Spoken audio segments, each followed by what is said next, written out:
પ્રધાનમંત્રી નરેન્દ્ર મોદીએ ઓકલેન્ડમાં ન્યૂઝીલેન્ડના પ્રધાનમંત્રી ક્રિસ્ટોફર લક્સન સાથે યોજી દ્વિપક્ષીય બેઠક. અનેક મહત્વપૂર્ણ કરારો પર કરવામાં આવ્યા હસ્તાક્ષર.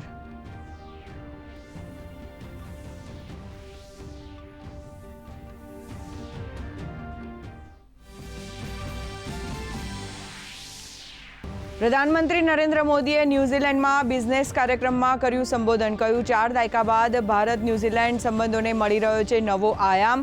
વધુમાં કહ્યું ભારત માત્ર એક બજાર નથી પરંતુ વૈશ્વિક વિકાસ માટે છે એક લોન્ચ પેડ.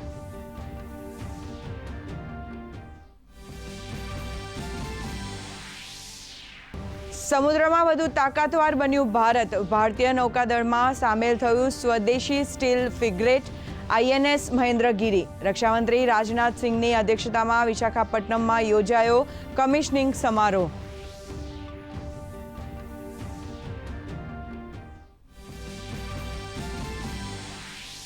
કેન્દ્રીય મંત્રી નીતિન ગડકરીની અધ્યક્ષતામાં આજે નાગપુરમાં બ્રિક્સ પરિવહન મંત્રીઓની યોજાશે ત્રીજી બેઠક, જેમાં ટકાઉ માળખાગત સુવિધાઓ, મજબૂત લોજિસ્ટિક્સ અને ગ્રીન મોબિલિટી પર ધ્યાન કરાશે કેન્દ્રિત.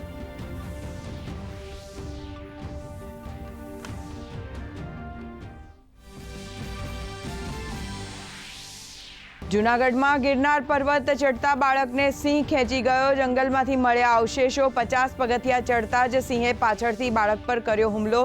સિંહને પકડવા ગોઠવાયા પાંજરા. ગિરનાર પર યાત્રાળુઓ માટે અવરજવર કરાઈ બંધ.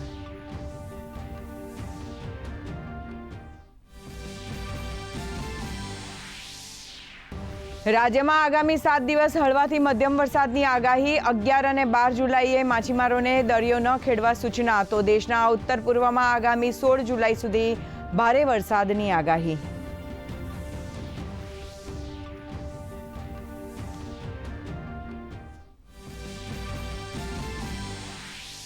યુદ્ધ વિરામ સમાપ્ત કરવાની જાહેરાત કરતી વખતે અમેરિકા ઈરાન સાથે વાતચીત કરવા થયું સંમત.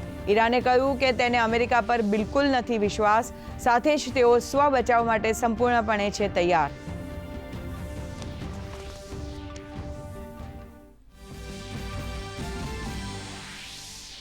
અને બેલ્જિયમને 2-1થી હરાવીને સ્પેનની ફિફા વર્લ્ડ કપના સેમીફાઇનલમાં એન્ટ્રી. તેઓ છેલ્લા 4માં ફ્રાન્સનો કરશે સામનો. આજે ક્વાર્ટર ફાઇનલમાં હેરી કેન અને એર્લિંગ હાલેન્ડ આમને સામને.